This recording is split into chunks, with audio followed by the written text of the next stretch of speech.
Hello friends, welcome to Roast Take. Please don't forget to subscribe, comment and suggestions. आज हामी बाइकको गियरबक्स सिस्टमको बारेमा केही आइडियाहरू सेयर गर्नेछौँ। गियर लिभरको मद्दतले हामी बाइकको गियर चेन्ज गर्ने गर्दछौँ, जुन बाइकको बायाँपट्टि रहेको हुन्छ। यो कन्स्ट्यान्ट मेस ट्रान्समिसन वा गियरबक्सको मोडल हो, जसलाई हामी गियर लिभरमा जोडिएको सिफ्ट शाफ्टको मद्दतले कन्ट्रोल गर्दछौँ। आउनुहोस् हेरौँ यसले कसरी काम गर्दछ। शिफ्टिङ शाफ्ट एचआर मेकानिजमको लिभरहरूमा जोडिएको हुन्छ, जुन स्टार शिफ्टिङ मेकानिजममा आधारित हुन्छ।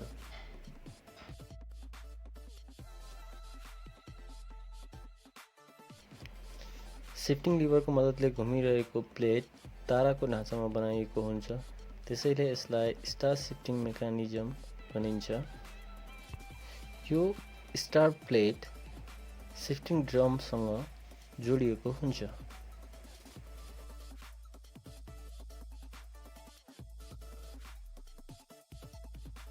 शिफ्टिङ ड्रममा विशिष्ट किसिमको च्यानलहरू बनाइएको हुन्छ, जसमा शिफ्टिङ फोकहरू जोडिन्छ र सोही च्यानलको ढाँचामा यी फोकहरू चल्ने गर्दछन्। शिफ्टिङ फोकमाथि गियर डच वा स्प्लाइनहरू हुन्छन्, जसले गियर परिवर्तन गर्नमा महत्त्वपूर्ण भूमिका निर्वाह गर्दछन्।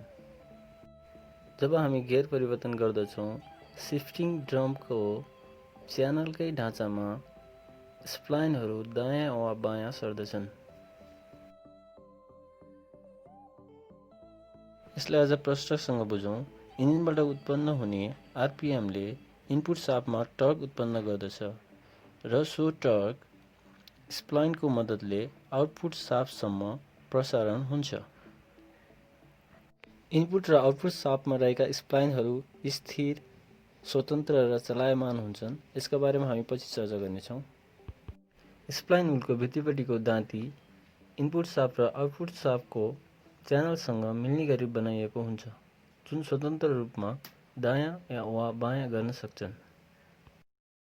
यस्ता स्प्लाइनहरू मूल स्प्लाइनहरू हुन्, जुन शिफ्टिङ फोकसँग जोडिएको हुन्छ र गियर बदल्ने कार्यमा यसले प्रमुख तथा महत्त्वपूर्ण भूमिका निर्वाह गर्दछ।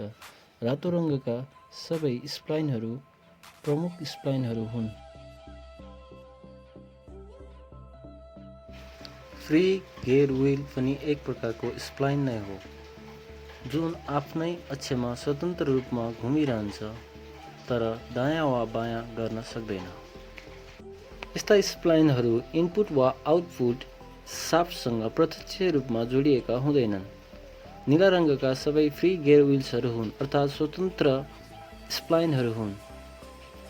गियर बक्सभित्र स्टिल व्हील्सहरू पनि हुन्छन्, जुन प्रत्यक्ष रूपमा इनपुट शाफ्टसम्म जोडिएको हुन्छ। स्वतन्त्र स्प्लाइनको भित्रीपट्टि भागमा घाटीहरू बनाइएको हुन्छ, जसलाई अङ्ग्रेजीमा रेसिस भनिन्छ।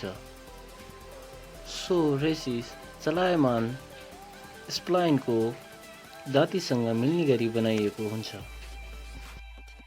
अब हेरौँ वास्तवमा गियर कसरी परिवर्तन हुन्छ त।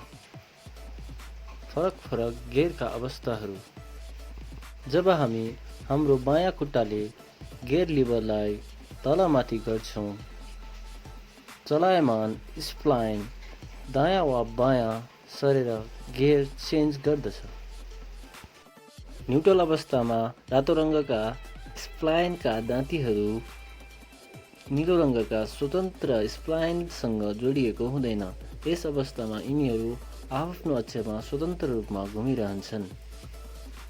जब हामी न्युट्रल अवस्थामा रहेको गियरलाई 1 नम्बर गियर लगाउन खोज्दछौँ, त्यसको लागि हामीले गियर लिभरलाई डाउन गर्नुपर्ने हुन्छ।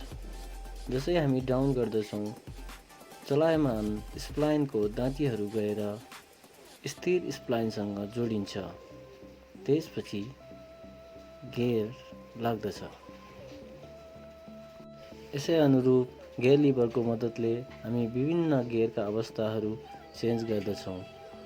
1, 2, 3, 4, 5 सम्म विभिन्न अवस्थामा हामी गियरलाई चेन्ज गर्न सक्दछौँ।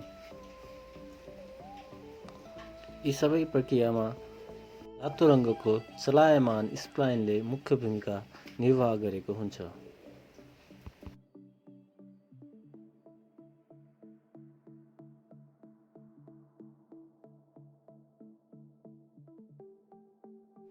यसरी हामी चलायमान स्प्लाइनलाई दायाँ-बायाँ गरी यसको स्थान परिवर्तन गरेर गियर पनि परिवर्तन गर्न सक्दछौँ।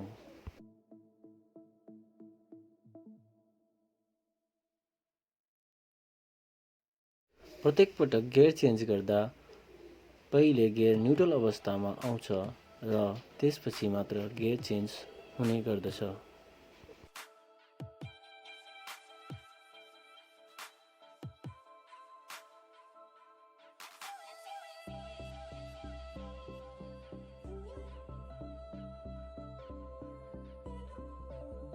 एउटा प्रश्न हामी सबैको मनमा हुन सक्छ, किन न्युट्रल 1 र 2 गियरको बीचमा मात्र हुन्छ?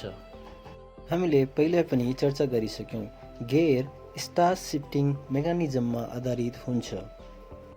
स्टारको आकार यस्तो हुन्छ कि जसमा 5 वटा चुचुरा र 5 वटा उपत्यका यानि कि भ्याली हुन्छन्।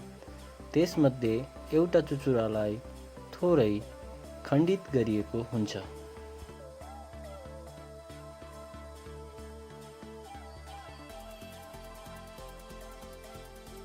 गियर लिभरको बनोट यस्तो हुन्छ कि त्यो चुचुरापट्टिको भागमा धेरै बेर अड्किएर बस्न सक्दैन। त्यसैले अरू गियरको बीचमा न्युट्रल हुँदैन। तर 1-2 नम्बरको बीचको चुचुरालाई गियर लिभरसँग मिल्ने गरी खण्डित गरिएको हुन्छ, जहाँ सहजै गियर लिभर अड्डिन सक्दछ।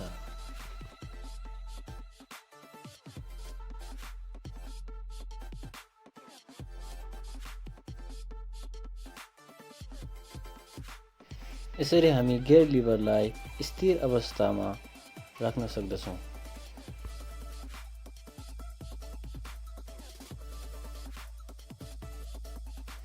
कन्स्ट्यान्ट मेस ट्रान्समिसन सिस्टम व्यवहारिक र सहज हुन्छ। प्राय सबै आधुनिक बाइकहरूमा यही ट्रान्समिसन सिस्टम प्रयोग गरिन्छ।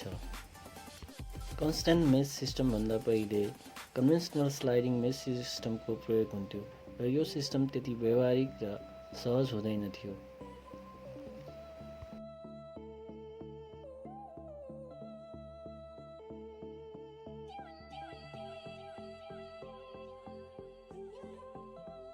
यसमा गियर व्हीलको दाँतीहरू टुटफुट हुने सम्भावनाहरू अधिक हुन्थे। तर आजभोलि सबै बाइकहरूमा कन्स्ट्यान्ट मेस ट्रान्समिसन सिस्टम प्रयोग गरिन्छ। यसबाट सहजै गियर चेन्ज गर्न सकिन्छ। आंशिक रूपमा जोडिएका व्हीलहरूले चालमा केही फरक पर्दैन, किनभने फ्री व्हीलमा इन्जिन पावर सप्लाई भएको हुँदैन। पूर्ण रूपमा जोडिएका व्हील्सले मात्रै इन्जिन पावर सप्लाई गर्दछ।